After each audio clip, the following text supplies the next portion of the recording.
पूछना चाहता हूं, आपकी सीडब्ल्यूसी में क्या रशिया यूक्रेन को लेकर कोई प्रस्ताव पारित हुआ था? पर मैं क्यों पूछ रहा हूं? क्योंकि आपकी सीडब्ल्यूसी में इजराइल हमास के बारे में प्रस्ताव पारित हुआ था, पहले से था। मैं चुनौती से कहता हूं, दुनिया में एक सेकुलर देश बताइए जहां सुप्रीम कोर्ट के जजमेंट से ऊपर शरिया होता हो, संविधान खतरे में था। क्षुद्र राजनीतिक स्वार्थ के आधार पर राजनीति करना उचित नहीं है। कम से कम इस अवसर के ऊपर जो संपूर्ण भारतीयों के लिए एक गर्व की अनुभूति, सभी मामले से अलग हटकर ये महिलाओं को एक समान रूप से सम्मान और अधिकार देने का निर्णय है। यानी किसी भी महिला को अब मेंटेनेंस का अधिकार है, irrespective of which ever religion she belongs to.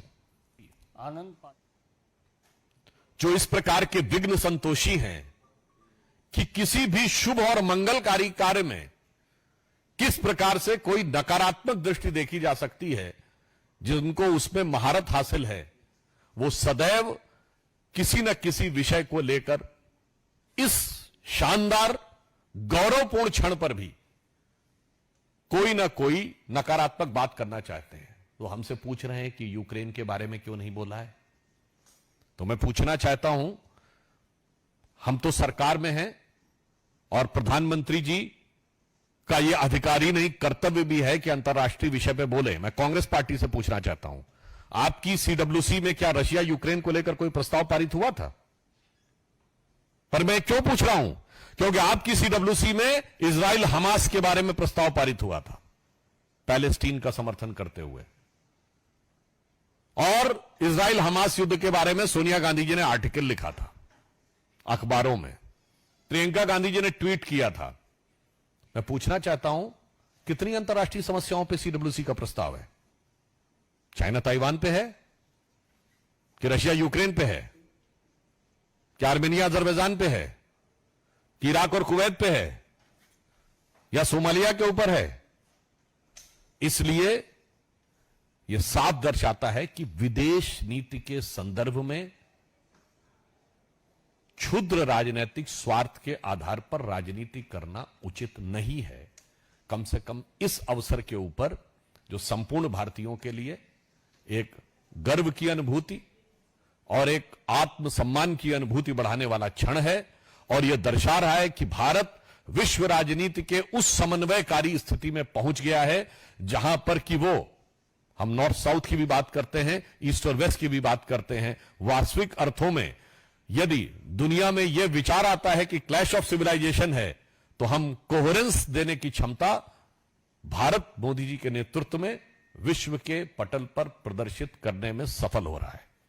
इसलिए मैं अंत में सिर्फ यह पंक्ति कहता हूं कि बढ़ रहे हैं हम प्रगति की ओर उस रफ्तार से, बढ़ रहे हैं हम प्रगति की ओर उस रफ्तार से, कर रहा है विश्व भी हमको नमन उस पार से। धन्यवाद। मित्रों, प्रश्न आमंत्रित है तो ठाकुर रविंद्र सिंह जी, जी न्यूज। सुधांशु जी, आपने कहा कि हम बढ़ रहे हैं बहुत तेजी से विकास की ओर, उसी तरह से देश के कई हिस्सों में भी आबादी भी बढ़ रही है, खासकर अल्पसंख्यक और उसमें मुस्लिमों की इस जनसंख्या जो असंतुलन हुआ, इसको देख के क्या लगता है कि ये जनसंख्या नियंत्रण नीति बनाने की जरूरत है, जैसा कि आरएसएस के ऑर्गेनाइजर ने भी कहा, आप लोग की पार्टी भी कही। देखिए, यह विषय निश्चित रूप से राष्ट्र के लिए बहुत आवश्यक विषय है और सभी दलों को इस पे दलगत भावना से ऊपर उठकर विचार करना चाहिए। परंतु जनसंख्या का संतुलन किसके लिए चुनौती है और किसके लिए अवसर है, यह इन चुनावों के परिणामों ने भी दर्शाया है। आप सबको ध्यान है कि इस हाल में संपन्न लोकसभा चुनाव में सबसे बड़ी जीत, सबसे बड़े मार्जिन की जीत कहां से दर्ज हुई है? सबसे बड़े मार्जिन से असम की धुबरी सीट से कांग्रेस के रकीबुल हसन 10,25,000 के अंतर से जीते हैं। और यह वो क्षेत्र है जिसके बारे में असम में जो लोग गए होंगे, वहां जन सामान्य में प्रचलित भाषा में उसे मिनी बांग्लादेश कहा जाता है। यह वो क्षेत्र है जहां डेमोग्राफी में सबसे भारी परिवर्तन पिछले 25-30 सालों में हुआ है। जनसंख्या का सबसे भारी असंतुलन हुआ है और वहां पर कांग्रेस ने पूरे देश की राहुल गांधी से तकरीबन 3 गुनी बड़ी जीत धुबरी असम में मिली है। और महत्वपूर्ण बात क्या है, बदरुद्दीन अजमल वहां से चुनाव हार गए। एआईयूडीएफ के चीफ, जिनकी पार्टी के बारे में यह प्रचलित धारणा थी कि वो घुसपैठियों का समर्थन करती, मैं प्रचलित धारणा वर्ड कह रहा हूं, वो उनसे समर्थन हट के और कांग्रेस को इतना शानदार समर्थन मिले, तो ये मैं कोई निष्कर्ष नहीं निकाल रहा हूं, देश की प्रबुद्ध जनता के सामने एक विचार छोड़ रहा हूं कि इस चुनौती में, इस आपदा में अवसर कौन तलाश रहा है। नीरज पांडे, एबीपी।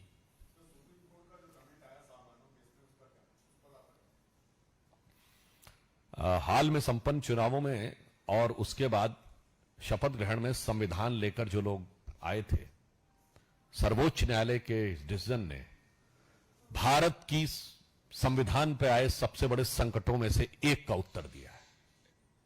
इमरजेंसी की बात तो सब लोग करते हैं, परंतु यह जिस संदर्भ में दिया गया है, संविधान पे बहुत बड़ा खतरा था। जब 1985 शाबानो केस आता है, सर्वोच्च न्यायालय का निर्णय एक गरीब मुस्लिम महिला को, शायद मुझे ध्यान नहीं है, 120 रुपए या कुछ ऐसे के आसपास का मेंटेनेंस देना था, और उस समय यह लगता है कि यह शरिया के विरुद्ध है, तो तत्कालीन कांग्रेस सरकार, जो स्वर्गीय राजीव गांधी जी के नेतृत्व में चल रही थी, उसने सर्वोच्च न्यायालय के निर्णय को रौंद कर संविधान से ऊपर शरिया को कर दिया था। मैं चुनौती से कहता हूं, दुनिया में एक सेकुलर देश बताइए जहां सुप्रीम कोर्ट के जजमेंट से ऊपर शरिया होता हो। संविधान खतरे में था। यह हमें फिर याद दिलाता है कि संविधान को कितना बड़ा खतरा, जब ये सत्ता में आए हैं, अनेक प्रकार से संविधान को खतरे में डाला है, परंतु आज सर्वोच्च न्यायालय के निर्णय ने निश्चित रूप से वो खतरा जो आज से तकरीबन 40 साल पहले, 39 इयर्स बिफोर एस्टैब्लिश किया था, उसको समाप्त किया है।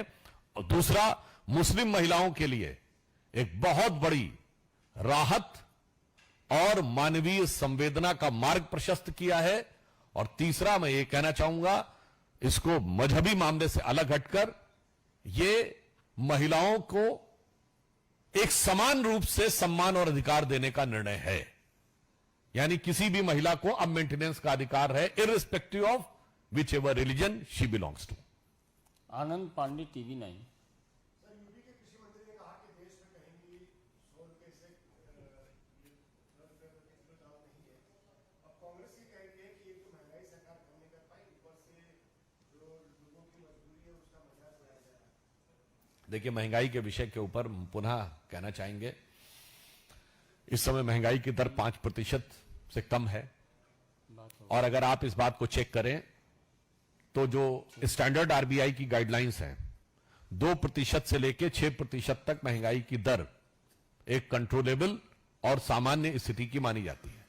हमारे विरोधी अपने शासनकाल का कांग्रेस 5 साल बता दे जब 5% से महंगाई की दर कम रही। भारत के इतिहास में डबल डिजिट इन्फ्लेशन उन्हीं के शासनकाल में रहा है।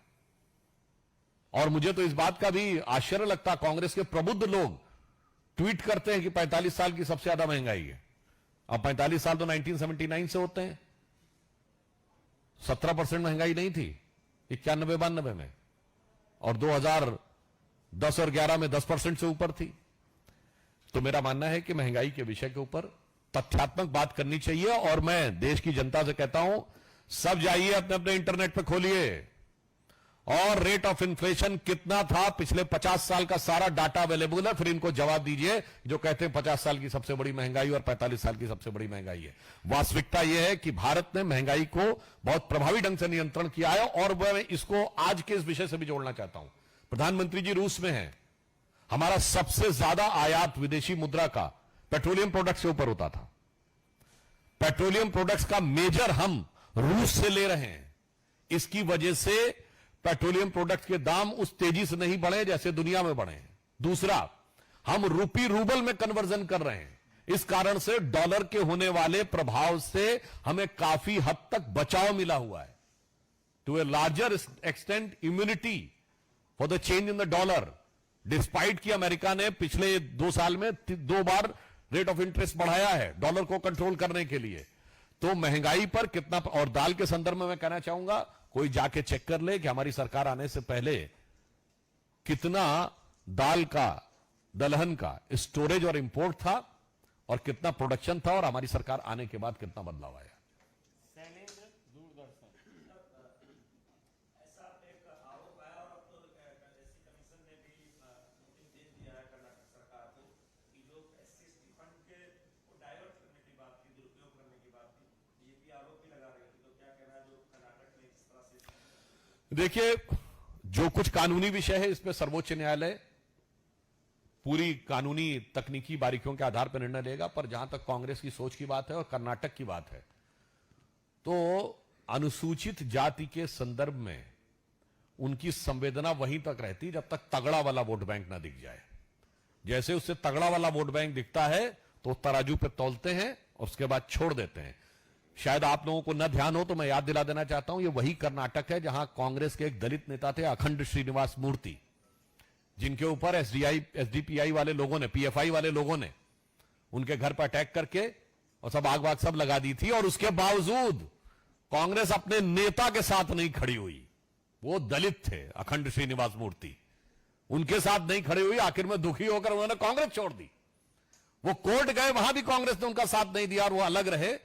तो नैतिक आधार पर कांग्रेस का चरित्र स्पष्ट हो जाता है, वैधानिक आधार पर सर्वोच्च न्यायालय अपना जो निर्णय लेगा वो चिरोधार्य होगा।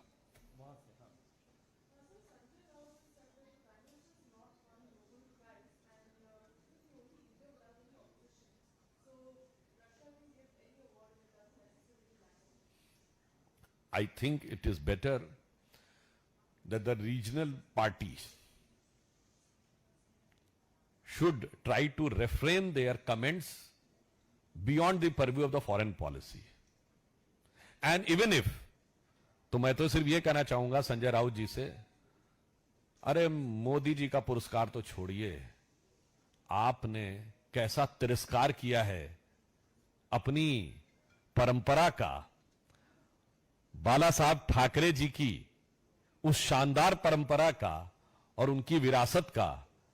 मुझे लगता है वो ज्यादा बड़ा विषय है और कहना नहीं चाहिए जिन लोगों ने क्या क्या शब्द बोले थे उनके लिए और किस किस प्रकार की बातें कही थी, आज उनके साथ जाके आप खड़े हो गए। और विदेश का जहां तक बात है तो मैं ये भी कहना चाहूंगा कि मैंने पुनः ये बात कही कि रूस और अमेरिका दोनों का इतना सम्मान देना, इजराइल और फिलिस्तीन दोनों का सम्मान देना और यूनाइटेड अरब अमीरात और सऊदी अरब का इतना सम्मान देना निश्चित रूप से गर्व का विषय होना चाहिए। और इसके ऊपर क्षेत्रीय राजनीति को ध्यान में रखकर टिप्पणियां नहीं की जानी चाहिए। अमित पांडे, टीजीएपी। अमेरिकी रिसर्च सेंटर प्यू रिसर्च सेंटर ने एक सर्वे किया और पाया कि 77% भारतीय भारत की लोकतांत्रिक व्यवस्था से संतुष्ट हैं। 31 देशों का सर्वे किया और भारत को दूसरे स्थान पर पाया। वैसे प्यू रिसर्च का एक और सर्वे है जिसमें उसने पाया है कि 90% minorities feel free and they are very much satisfied in India. और मुझे लगता है कि समस्या क्या होती है कि जो लोग डेमोक्रेसी की बात करने लगते हैं, मैं आपसे ये कहना चाहूंगा, चूंकि अंतर्राष्ट्रीय बात आई, जरा आप लोग देखिए, ईस्टर्न यूरोप से शुरू करिए और जापान तक जाइए। In the entire eastern hemisphere the pure, consistent and vibrant democracy is only India. सिर्फ तीन ही देश हैं जो डेमोक्रेट्स हैं, India, Japan and Australia. All other are unstable democracies like Pakistan, dictatorial regime, communist regime or the kingship. Japan में constitutional monarchy है, and Australia, if you consider practically as an extension of Europe, so we are the only flag bearer of actual consistent strong democracy in the entire eastern hemisphere. तो मुझे लगता है कम से कम उन ज्ञानदेव पाणे लोगों को यह समझना चाहिए। और मैं एक और आपको फैक्ट बता देता हूं जिन्होंने रिसर्च पर आप चेक कर सकते हैं, दुनिया में कितनी पॉपुलेशन है जो डेमोक्रेसी के अंडर में है, प्योर डेमोक्रेसी में 31, out of which 18% is India. Democracy is there in the world because of us. और ये वो लोग हैं जिनसे जाकर हमारे कुछ नेता लोग बोले थे ना जाके बाहर, I am very much surprised that how come the champions of democracy, Britain and America, are not reacting that democracy in India is finished. ये उस मानसिकता वाले लोग, और भारत जो प्रधानमंत्री जी ने कहा, मदर ऑफ डेमोक्रेसी और आज की डेट में pillar of democracy. Suchitra ANI।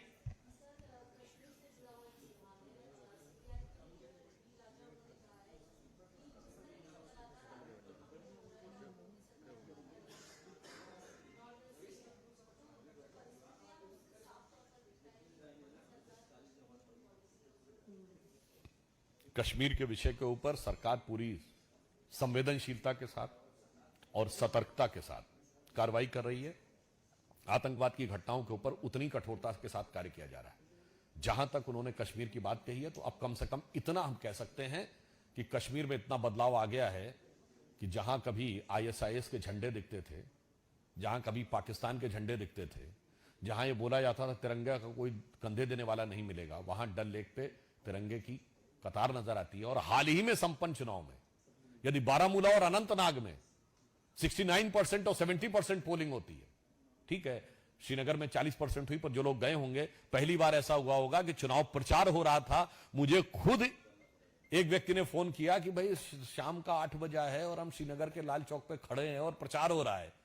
मुझे लगता है यह दर्शाता है कि कितना बड़ा बदलाव आया। और जो आतंकवाद की घटनाएं हैं, तो मैं डी राजा साहब को याद दिला देना चाहता हूं, हमारी सरकार आने से पहले वो आतंकवाद सिर्फ कश्मीर तक सीमित नहीं था, वो चेन्नई से लेकर चंडीगढ़ तक और गोवा से लेकर गुवाहाटी तक और जयपुर, नागपुर, लखनऊ, फैजाबाद, वाराणसी, हैदराबाद, चेन्नई, कौन सी ऐसी जगह थी जहां पे आतंकवाद नहीं था, धमाके नहीं होते थे, चलती ट्रेन चलती बस में धमाके होते थे, रेलवे स्टेशन और उस पर लिखा रहता था कि छुइएगा नहीं धमाका हो जाएगा। मुझे लगता है नजारा इतना बदला है, जरा नजर बदलिए तो आपको नजारा समझ में आएगा।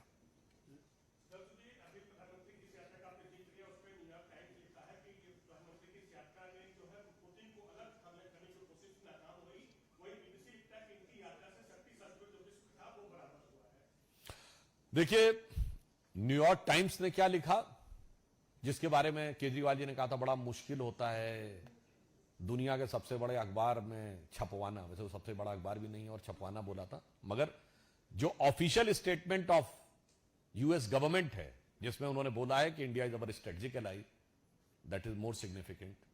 तो मुझे लगता है किसी मीडिया हाउस ने क्या लिखा है वो एक अलग टिप्पणी है, आधिकारिक वक्तव्य जो सरकार का है वो इसके ऊपर वास्तविक टिप्पणी है। अंतिम 1 मिनट ऐसे चलते हैं। अंतिम प्रश्न कमलेश जी और दीपक जी का संयुक्त रूप से है।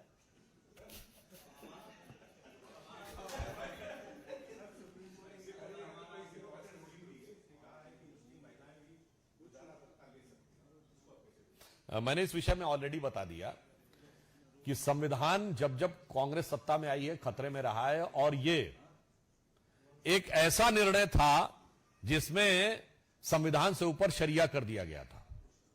और यह बात मैं पहले भी कह चुका हूं, किसी को अटपटी लग सकती है, परंतु शाहबानो केस ने जो जजमेंट दिया था उसके अनुसार भारत सेकुलर राष्ट्र नहीं, संवैधानिक दृष्टि से आंशिक मुस्लिम राष्ट्र हो गया था। मैं गंभीरता से बात कह रहा हूं, अन्यथा मेरे विरोधी बता दें एक सेकुलर देश जहां सर्वोच्च न्यायालय और शरिया में मतभेद हो तो शरिया सर्वोच्च न्यायालय से ऊपर हो जाए, that too by the act of parliament. मुझे एक सेकुलर देश बता दें जहां हज सब्सिडी मिलती हो, जहां ट्रिपल तलाक हो, जहां हलाला हो, जहां मेहरम की परंपरा हो।